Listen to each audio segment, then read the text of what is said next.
दोस्तों प्रणाम। एक बार मैं फिर हाजिर हूँ नई जानकारियों के साथ। तो जैसे आजकल हम थोड़ा सा जो भी हमें नॉलेज हम आपको दे रहे हैं, तो हम आजकल पितृपक्ष के बारे में बात कर रहे थे और मैंने आपको कल बोला था कि मैं आज आपको बताऊंगी कि बिना कुंडली दिखाए हम कैसे पता करें कि हमारे घर में या हमारे ऊपर पितृदोष है या नहीं है। तो सबसे पहली बात ना, जब हमारे घर में पितृदोष होता है तो बिना वजह घर में कलह क्लेश, आपस के सदस्यों में मन मुटाव बना रहता है।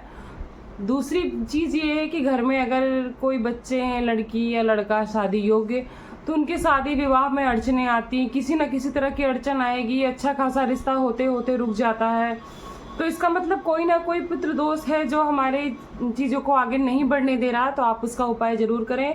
और आप पितृपक्ष में नहीं कर सकते हैं तो आप ये उपाय करो कि पितृपक्ष छोड़ के, मतलब पितृपक्ष में जितना कर्म कांड है वो तो करो ही करो। आहार अमावस्या को दान पुण्य, खासकर अन्न का दान, ये सब चीज़ें जरूर करो। इससे सारी बाधाएं खत्म होती हैं। और उसके बाद तीसरी चीज़ ये आती है कि घर में कोई बिजनेस है, कारोबार है, उसमें कोई उन्नति नहीं होती है, बार बार घाटा लगता है, कितना भी मेहनत करो कोई अच्छा फायदा नहीं दिखता है, या फिर पैसे आते हैं तो भी उसमें बरकत नहीं दिखती, इसका मतलब कि आपके घर में पितृदोष है।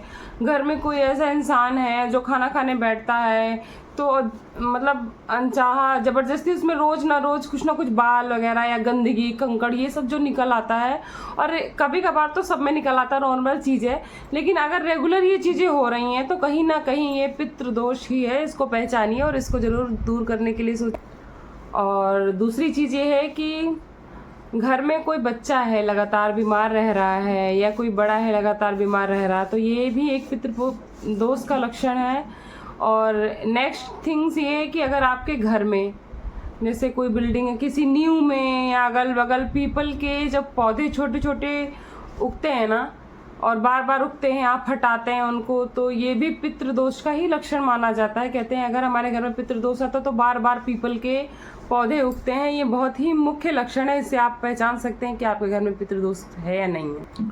और सबसे बड़ी चीज़ होती है कि अगर किसी के कुंडली में, किसी घर में भारी पितृदोष है तो संतान प्राप्ति में बहुत कष्ट आते हैं। और अगर संतान प्राप्ति होगी तो मानसिक या शारीरिक रूप से वो विकलांग होती है, या तो फिर होने के बाद उसकी मृत्यु हो जाती है। ऐसी बाधाएं आती हैं। पितृदोष का लक्षण है कि इससे कोई बहुत बड़े दोष नहीं है पितृदोष।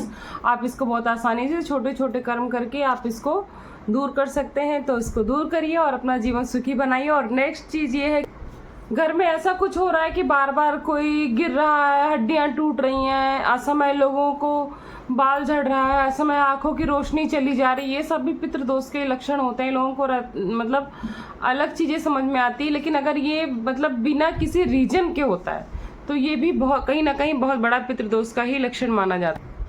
घर में कोई मांगलिक कार्य होते हैं उसमें विघ्न आता है, बार बार घर में दुर्घटनाएं हो रही हैं, ये सब भी पितृदोष के लक्षण हैं। इस सब से आप पता लगा सकते हो बिना कुंडली के कि आपके घर में पितृदोष है। और सबसे मुख्य चीज़ ये होती है कि हम अगर सोते हैं तो हमें सपने तो ज़रूर आते हैं। अगर सपनों में आपको आपके पूर्वज, पितृ या पेरेंट्स जो कि इस दुनिया में नहीं है, आपको दिखते हैं, आपसे बात करते हैं, तो कहीं ना कहीं वो आपसे तर्पण मांग रहे हैं। आप उनको यथाशक्ति संतुष्ट करिए, इससे वो खुश होंगे। और सपनों में तो आना अच्छी बात है, हमें अच्छा लगता है, लेकिन अगर वो बार बार दिखते हैं ना, तो इसका मतलब कहीं ना कहीं आपके ऊपर पितृदोष हावी है। उसको दूर करने का उपाय करिए। ऐसी बहुत सारी चीज़ें होती हैं जो पितृदोष के लक्षण मानी जाती हैं। तो जैसा कि ये पितृपक्ष की सीरीज़ थी, मैंने इसमें आपको बताया कि इसमें क्या करना चाहिए, किससे समस्याएं दूर होती हैं। और आपने अगर मेरी इसकी पहले की सीरीज़ नहीं देखी तो जाइए फटाफट, और मेरी पहले की मैंने 2 सीरीज़ डाली है, बहुत अच्छी सीरीज़ डाली, बहुत ही महत्वपूर्ण जानकारियों के साथ। उसको देखिए, सब्सक्राइब करिए, लाइक करिए, फॉलो करिए और शेयर करिए, अच्छे अच्छे कमेंट्स लिखिए। और मैं आपको नेक्स्ट ब्लॉग में मिलती, तब तक मैं आपको चलिए कहीं घुमाने ले चलती हूँ आज, क्योंकि रोज़ रोज़ ये सारी जानकारियाँ तो हम देते ही रहेंगे आपको, थोड़ा हम आपको अपने साथ घुमा के लाते हैं। तो मैं आपको थोड़ी देर बाद मिलती हूँ। तो इधर सुबह का काम, दोपहर का काम निपटा उपटा के ना, मैं शाम को थोड़ा सा सब्जी वगैरह लेना था। संडे था, संडे को ही अक्सर मैं जाती हूँ। तो हम लोग जा रहे थे सब्जी मंडी, और थोड़ा घर का छोटा मोटा सामान जो भी घटा होता है संडे को ले आते हैं।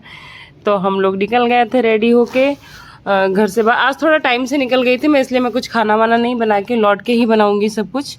तो क्योंकि पास में ही है, बहुत दूर नहीं है हमारे, हम पहुंच गए हैं मंडी। तो देखिए इधर कितनी भीड़ है संडे को, मुझे लगता है बहुत भीड़ ज़्यादा होती भी है। और इधर सब्जी मिल रही है हरी हरी ताज़ी ताज़ी। तो वैसे बड़ी मंडी नहीं है, छोटी सी मंडी है। मंडी क्या है, ऐसे एक मार्केट टाइप से इसमें लगती, तो मिल जाती हैं अच्छी ताज़ी सब्जियां मिल जाती हैं। तो हम सब्जी वब्जी लेके इधर लौट रहे हैं घर की तरफ। तो इधर देखिए हमारे यहाँ वो लग गया है क्या, रेड लाइट ऑन हो गई है। रेड लाइट ऑन होने के बाद हट गई थी, फिर हम जा रहे थे। इधर देखिए हमारी सोसाइटी इधर से कितनी पास दिख रही है ना, ये जो ऊपर गुंबद दिख रही है हमारी सोसाइटी ही है। लेकिन इधर घूम के जाना पड़ता है तो थोड़ा सा टाइम लग जाता है। हम लोग घर पहुँच गए हैं। घर पहुँचने के बाद हम अपनी सोसाइटी में आ गए हैं। इधर मतलब राइट साइड से पार्किंग पड़ती है। देखिए हमारी बेटी उतर रही है पार्किंग से। ये रिक्शे चार्ज होते हैं यहाँ पे, जो सोसाइटी के अंदर ही अंदर चलते हैं। जो मेन गेट से पीछे दूर के ब्लॉक है वहाँ के लिए हैं ये रिक्शे, और बाकी कोई भी यूज़ कर सकता है अंदर के लिए। तो इधर देखिए मेरी बेटी मस्ती कर रही है, बार बार बेल बजा रही थी। फिर मैं आ गई हाथ पैर धुल के किचन में, और मैं बनाऊंगी आलू परवल की सब्जी। तो मैंने परवल फ्राई कर लिया था, थोड़े पुराने परवल थे तो हल्के से पक गए थे, मैंने बीज निकाल दिए थे। और इसके बाद मैंने जीरा मेथी का तड़का लगाया, थोड़ी रफली चॉप्ड मैंने प्याज डाल दी है और मिर्चा डाल दिया है। और मैं ना अदरक लहसुन का पेस्ट बना के रखी हूँ।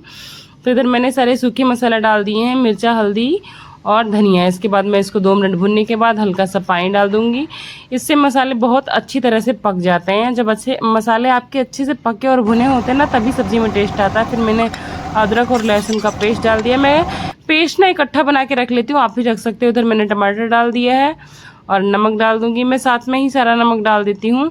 और देखिए कितने अच्छे से पूरा गल गया है मसाला। इसमें मैंने फिर कसूरी मेथी डाल दी, थोड़ा सा गरम मसाला। मैं परवल की सब्ज़ी में कभी कभी गरम मसाला जब भुन जाता है मसाला तभी डाल देती हूँ, बाकी सब्जियों में बाद में। तो इधर मैंने परवल भी डाल दिया है, थोड़ी देर बाद मैंने आलू डाल दी और इसको अच्छे से मिक्स करके इसके बाद इसमें हम डाल देंगे पानी। पर इसमें ये बात ध्यान रखिएगा, मैं कच्चे आलू नहीं डालूँ, मैंने बॉयल आलू डाले हैं। तो मैं इसमें थोड़ा सा गर्म पानी डाल रही हूँ। गर्म पानी से ना इसका टेस्ट बिल्कुल भी मतलब अलग सा ही आता है। और हल्का सा सीटी मार देंगे। देखिए कितना अच्छा कलर अभी आया। तो मैं इसमें 2 सीटी लगाऊंगी फुल फ्लेम पे, इसके बाद मैं इसको कर दूंगी बंद।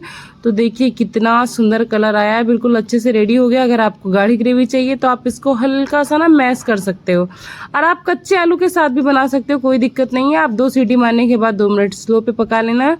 तो मेरी सब्जी हो गई थी रेडी। अब मैं फटाफट बनाऊंगी रोटी, क्योंकि बच्चों को खिलाना है। उसके बाद मैं बच्चों को पहले बना के खिला देती हूँ, उसके बाद हम लोग खाते हैं। क्योंकि मेरे हस्बैंड को हेयर कट कराना था, वो हम लोग को छोड़ के चले गए थे हेयर कट कराने। मैंने सोचा तब तक मैं बच्चों को खिला देती हूँ और थोड़ा बहुत घर का काम निपटा लूँगी। तब तक हस्बैंड भी आ जाएंगे, फिर उनके लिए भी गरम गरम रोटी सेक दूँगी। तो खाना तो लगभग रेडी हो ही जाता है, बस रोटियाँ जैसे जो खाता जाता है गरम गरम सेकती जाती हूँ उसी हिसाब से। तो इधर देखिए मैंने सब्जी निकाल ली थी बच्चों के लिए, और इधर सूखी सब्जी भी मैंने थोड़ी सी बनाई थी वनडे की, तो बच्चों को वही खिला रही थी। बच्चों को आलू परवल नहीं खाना था। तो इधर मैंने रोटी भी सेक ली है बच्चों के लिए, और उसके बाद में थोड़ी सी छाछ बनाऊंगी। तो मैंने दही को अच्छे से फेंट लिया है पहले, उसके बाद में उसमें हल्का सा ठंडा ठंडा पानी डाल दूंगी। क्योंकि मतलब जब पतले होते हैं छाछना और थोड़ा ठंडा होता है तो पीने में बड़ा मज़ा आता है और बहुत फ़ायदेमंद भी होता है। तो थोड़ा सा काला नमक, थोड़ा सा भुना हुआ जीरा, हल्की सी पिसी हुई काली मिर्च, आप चाहो तो लाल मिर्च भी डाल सकते हो। तो मेरी बन गई सब छाछ भी। अब हम लोग खा पी के सोएंगे। मिलेंगे नेक्स्ट ब्लॉग में, बाय बाय।